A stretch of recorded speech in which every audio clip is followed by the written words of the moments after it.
Hey guys, check it Maine, Deboo.com with the Deboo.com forecast update. This forecast update effective around 10:30 a.m. Eastern Standard Time on Tuesday, October 2nd, 2018. And okay, it's been a minute since we've cut a video. You guys know that when we go to do videos that we must be looking at a active period ahead, and it looks like we've got a couple of shots at some tropical development coming, one out of the Western Caribbean, and then possibly a late season tropical wave moving out into the Central Atlantic over the next 7 to 10 days that could ultimately be Nadine. We're watching Leslie out in the Atlantic. Leslie's been out there for several days now, and we'll show you all that here in just a few moments. Wanted to start you off with some climatology, and you've probably heard that expression, as it was in the beginning, as it shall be in the end. And when we start the hurricane season in the early months of May and June, we look for tropical cyclone development in the Western Caribbean, Gulf of Mexico, and then as the season starts to progress, we start to look out further towards Puerto Rico and the Eastern Caribbean, and then the peak of the season, climatology-wise, September 10th every year is when we start looking at Cape Verde systems coming off Africa and then crossing the Atlantic. And then when we get on the backside peak of the season, which is in the month of October, you'll see that there's a decline in the possibilities of tropical cyclone development. Well, October is a long month. There's 31 days in the month of October, but what you notice here is this little dip in here like this, and then a little spike, and then there's another little spike right in here, right around the first week of November. And so this is a time where we go back to watching the Gulf of Mexico, Western Caribbean for in-close development or possible development of homegrown systems as the fronts begin to come a little bit stronger and push into the region. Now, when we go to look at the climatology for the first 10 days of October, going back to 1851, you'll notice that in this image here that there's some clustering here around the Gulf of Honduras, the Nicaraguan border in here, and then south in here towards Costa Rica.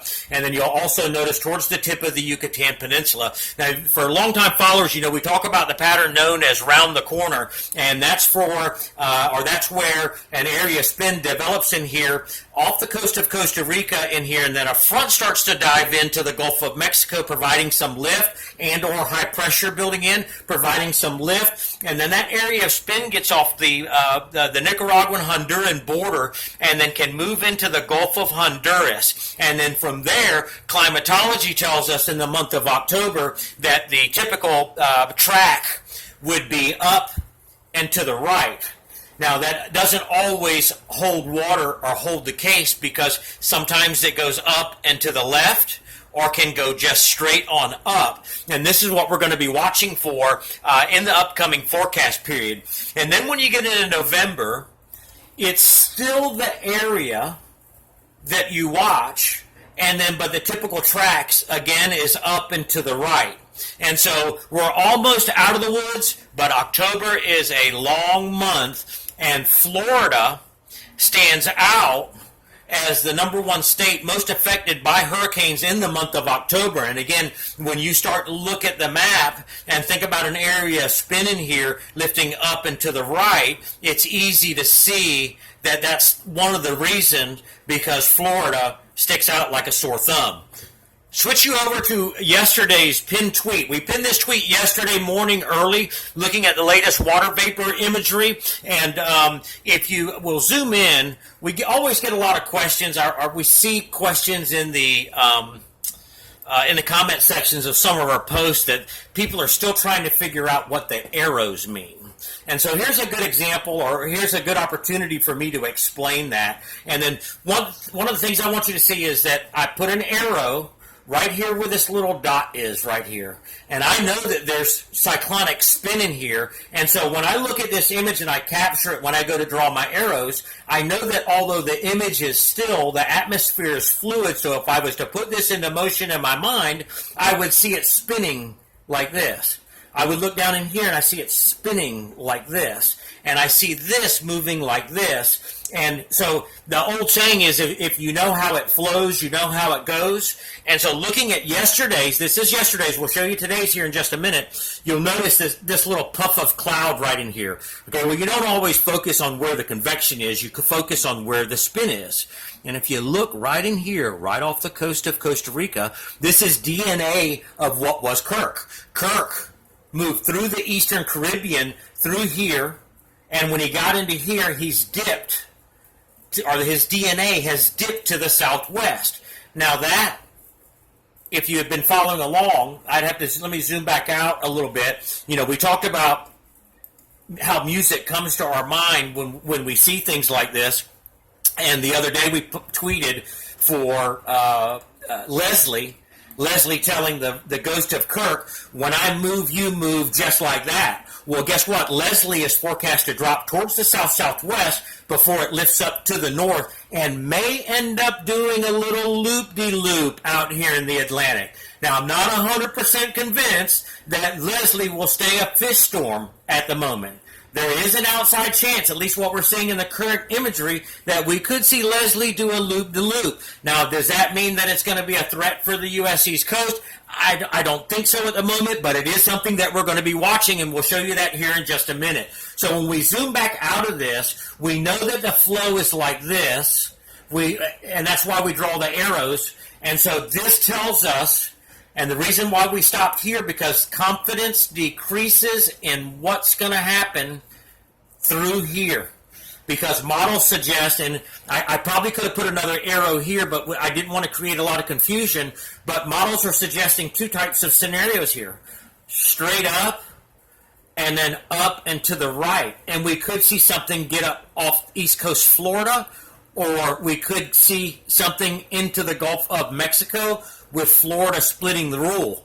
So we'll have to see that here in just a moment, or not in just a moment, but here in the next several days, what exactly unfolds and what the satellite imagery shows us. I'm going to switch you over to the latest satellite imagery, visible satellite imagery, and here is the wide view.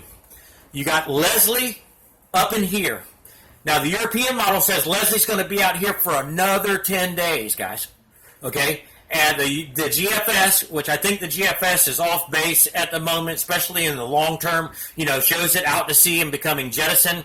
But, so far I'm not seeing any signs of that.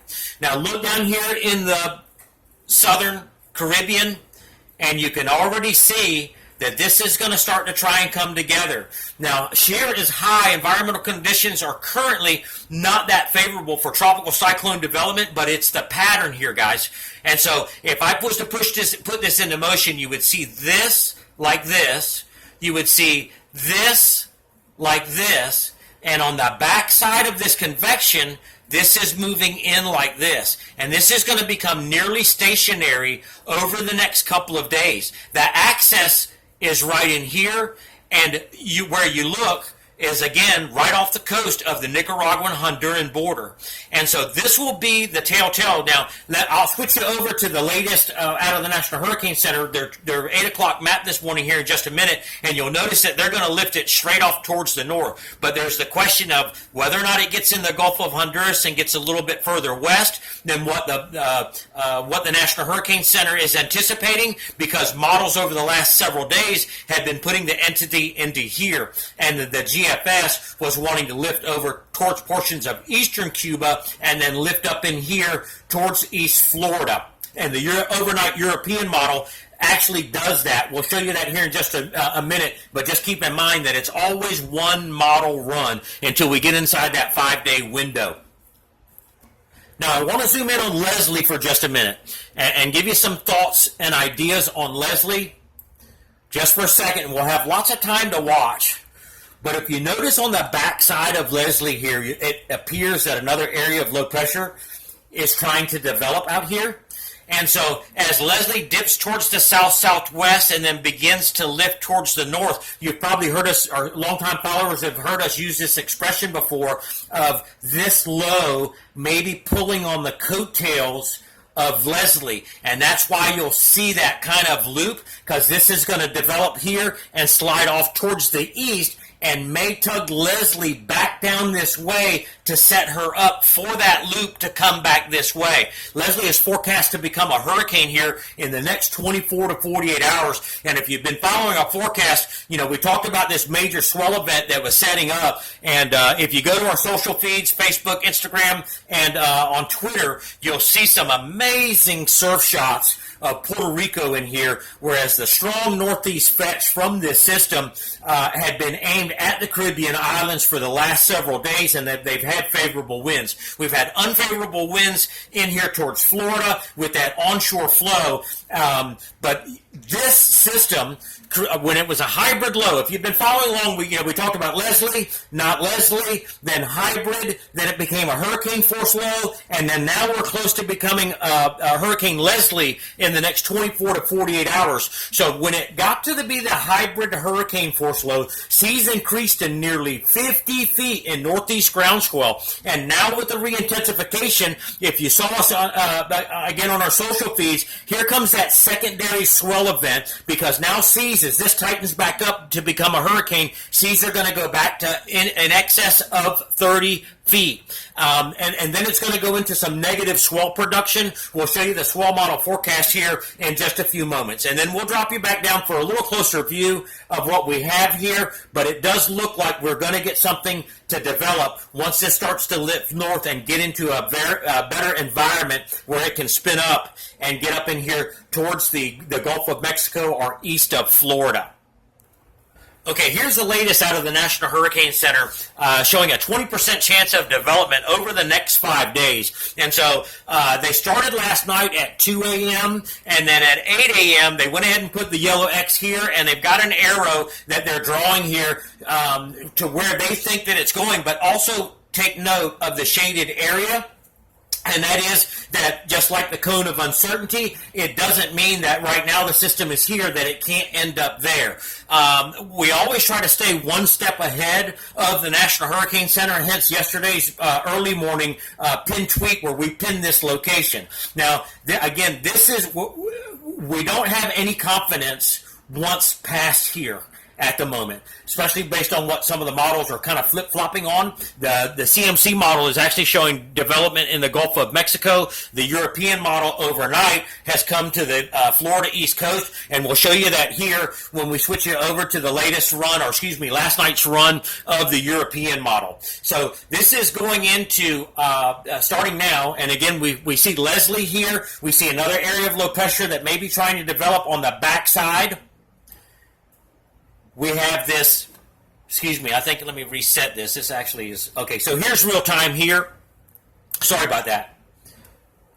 Let me draw this down. Okay, so here's Leslie here. Here's this area of low pressure that may be trying to develop on the back side of that. And then here's this large cyclonic flow that's starting to develop here in the Western Caribbean. We're going to put this into motion for you. Excuse me, let me adjust this one more time, guys. Sorry about that. And we'll put this into motion for you. That's still not working out, is it? Hang on. Here, hold on.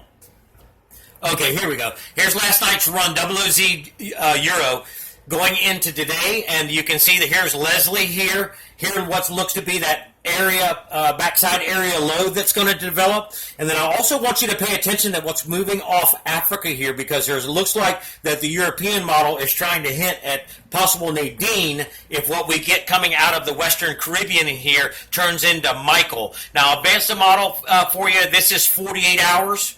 Here's 72, and there's that lift of Leslie to the north, and then that backside area of low pressure developing. But then look down there in the Western Caribbean as we get into day 5. Here comes possible tropical cyclone development of Michael right in here. And you'll watch how this particular run of the European model lifts up to East Florida. Again, this is one run, guys, and this is going to be 10 days. The European model is showing this at 10 days. So think about that. Long time to watch. A lot of things can change in run-to-run variability. But look, there's Leslie, and there's that backside low that develops now. Now, I'm going to advance the model for you a little bit more into day 6. into day 7 and day 8. Notice how Leslie dives off towards the southeast, and then that area of low pressure dissipates, and then we've got a couple of little tropical waves, it looks like now, in the central Atlantic, in the main development region. Advance the model going into day 9, and look down in the Bahamas there, and then day 10. Weak area of low pressure off the East Florida coast. Now, I had posted an image the other day, and somebody had said something or made a comment that, oh, that's barely a tropical storm. So we'll hit you with this. Weak areas of low pressure known to produce copious amounts of rain. A weak tropical depression or tropical storm can have as much or create as much havoc as a fast-moving hurricane. A fast-moving hurricane is here today, gone tomorrow. You're outside cleaning up. A slow-moving tropical depression or tropical storm can and have been known to produce copious amounts of rain. Sometimes it's not the wind, guys. Sometimes it's the rain. Hence, look what happened, what we saw with Florence. Now, this is another, it doesn't really matter which direction. If this system develops or it doesn't develop, whether or not it comes up into the Gulf of Mexico or if it comes up the Florida East Coast, the only other way for it to go is up, continuing up, or up and to the right. And so if it gets over the Gulf Stream and it happens to pick up some more moisture, there could be a period of more heavy rains coming for South Carolina and North Carolina in the upcoming forecast period. I'll just leave that there at that. But then I want you to take note. Look east of the islands in here. All right, and then this is going to be moving off ahead of Leslie. And although the model, looking at it this way, kind of stalls Leslie out there again, the question's going to become, does this in here move to here? Because I'll back the run, and I'll go through it one more time real quick. Does this flow into here like this? We get some type of development here, moves around the ridge, and then Leslie come kicking in on the rear. Here it is one more time, guys. I'll run through it real quick. And this is going through 10 days. Okay? That's all I got for you for now. Stay tuned for the updates. Follow us on our social feeds on Twitter, @DadAbu, on Facebook, Dabu Surf, and also on Instagram, Dabu Surf. That's all we got for you now. Stay tuned for the forecast.